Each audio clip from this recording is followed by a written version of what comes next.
டேய் கரீனா, ஏன்டா இப்படி பண்ற?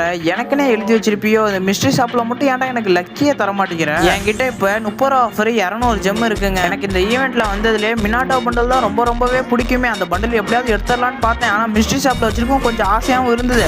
சரி, லக்கி வந்தா 200 ஜெம்ல கூட கிடைச்சிரும். 30 ரூபா ஆஃபர் போட்டு பண்ணலான்னு பார்த்தேன். நொட்டிட்டு போயிடுச்சு தம்பி. அது மாதிரி தாங்க என் மனசுக்குள்ளே இருக்கு. 500 ஜெம்மு கேக்குது. அது இல்லாம நான் 100 ஜெம்மு போடணும். ரொம்ப ஆசையா வந்தேன். அந்த ஆசையில மண்ணல்லி போட்டானுங்க நண்பர்களே. உங்களுக்கு எவ்வளவு லக்கி வந்ததுன்னு மட்டும் கமெண்ட் பாக்ஸ்ல சொல்லிட்டு போயிருங்க. ஆனா உங்களுக்கு அதிக லக்கு உழுவவே கூடாதுங்க. எனக்கே கிடைக்கல, உங்களுக்கு எது கிடைக்கணும்? உங்களுக்கு கிடைக்க கூடாது, ஓகேவா? சரி விடுங்க, இந்த பண்டல் தானே போயிடுச்சு. அடுத்து நம்ம எய்மே பெயின் பண்டல் தாங்க. பெயின் பண்டல் வந்தோடனே சுத்தி விடுறோம், தட்டி விடுறோம், பட்டில தட்டுறோம். கிடைக்கலையா? அடுத்த டார்கெட் மதுரா வைப்போம். அதுவும் கிடைக்கலையா? அடுத்த டார்கெட் ஒபிட்டோ போங்க. கிடைக்கிற வரைக்கும் பார்ப்போம். எப்படியும் கிடைக்காது. ஆனா ஒன்னே ஒண்ணு மட்டும் சொல்லிக்கிறேன், ஜிராயா பண்டல் இருக்கு, ஜம்முன்னு போட்டு சுத்தலாம். உரோச்சிமார் பண்டல் எடுத்துருவேன் எப்படியும், அதுவும் போட்டு சுத்துவேன். இதுக்கு மேல என்னங்க வேணும்? நம்ம தாங்க அடுத்த பார்ட் 8ல பார்க்கலாங்க. சப்ஸ்கிரைப் பண்ணிக்கங்க.